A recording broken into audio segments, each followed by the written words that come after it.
If Connah's Quay Nomads failed to win on Friday evening, we beat Cardiff Met a day later, we lift the title. But how much of that is in your thoughts as you prepare for the game?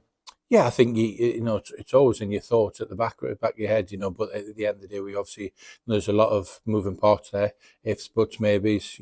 Both teams, Connah's Quay and Bala, are in really good form. So we've beaten Bala quite recently, and it was a really tough game. So we know how hard it'll be.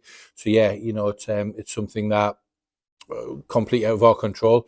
So everything out of our control, we'll try to put one side and just make sure we prepare right for Saturday. Because if you don't do that, something happens on Friday that goes in our favour, then we don't win on Saturday because we've took our eye off the ball. Then it's not very professional. So yeah. As much as obviously we all know each other in the Welsh Premier League. We all we're quite close, and we watch what goes on all around.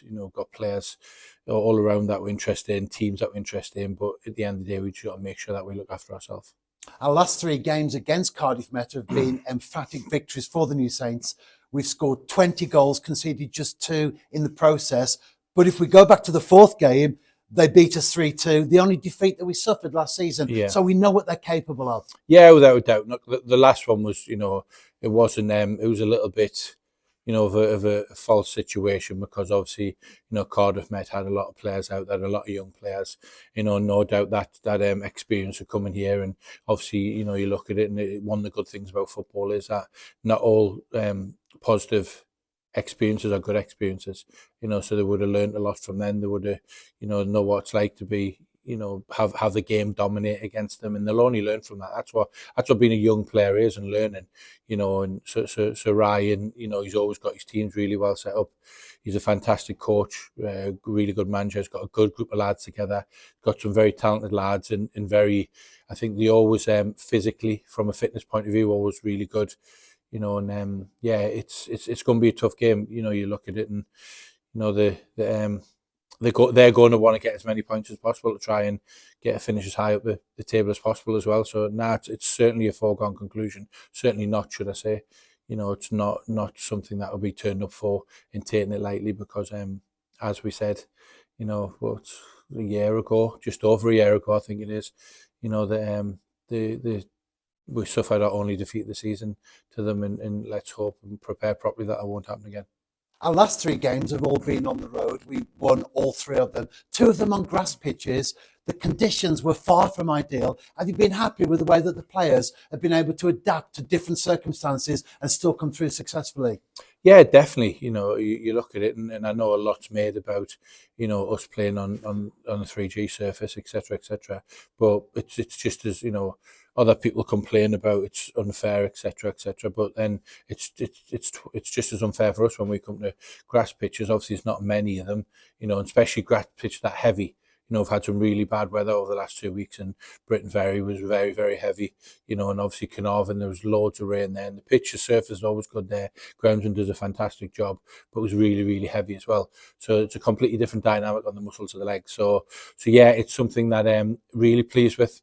Really pleased with. We've tended to find that whenever we get the majority of our muscle injuries, it's from going from one surface to another. So touch wood, we've got through the game. Okay. Obviously, Chris Marriott had a little bit of a muscle injury against Britain Ferry, had to come off at half time, back in training this week.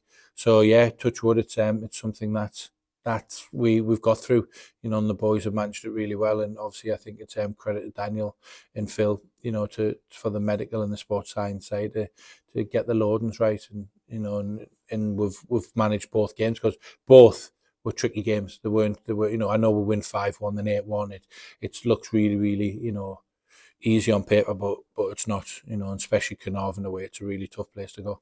And as well as Chris Marriott, Jordan Williams wasn't in the squad either for our last game. Josh Pask came off injured. Yeah. Are all 3 of them likely to be in contention this weekend? Yeah, they're all trained today. So yeah, they're all trained today.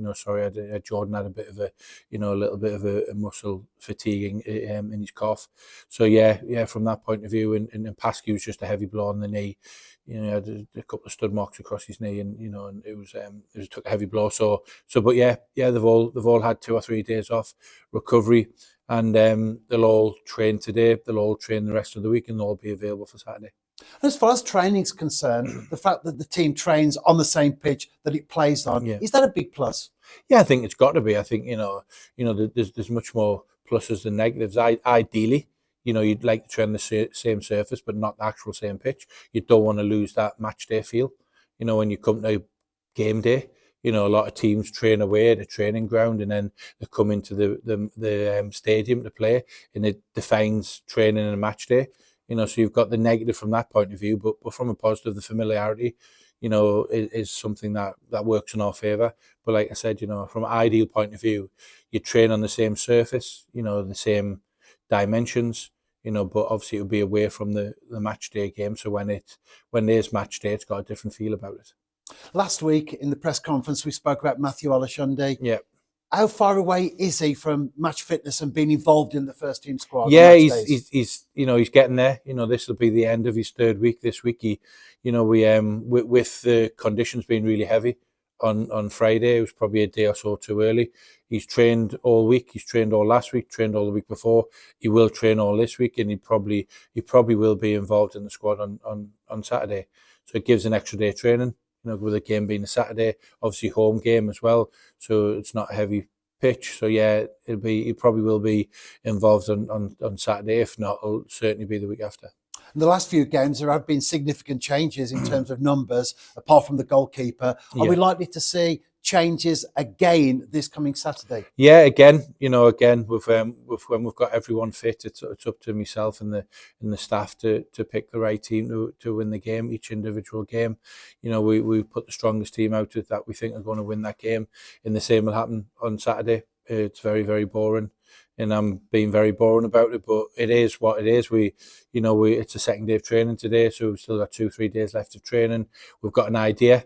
We've obviously do our homework on Cardiff Met. We know what Cardiff Met are about, and now we've got to make sure that we're right and we're set and ready to go and play our way, and that'll be worked on for the rest of this week. And the team will be the strongest we feel. Fortunately, we're going to have great options on the bench, and unfortunately, again, for some players, they might not be involved in the squad because of obviously people being fit, etc. And it's really, really tough, and we allude to this quite a bit, don't we? It is the toughest part of the job because at the end of the day, the lads are footballers. It's a profession. They want to play football games, and if they're not playing, then it's really frustrating. But then it's up to myself and the management team to manage them accordingly.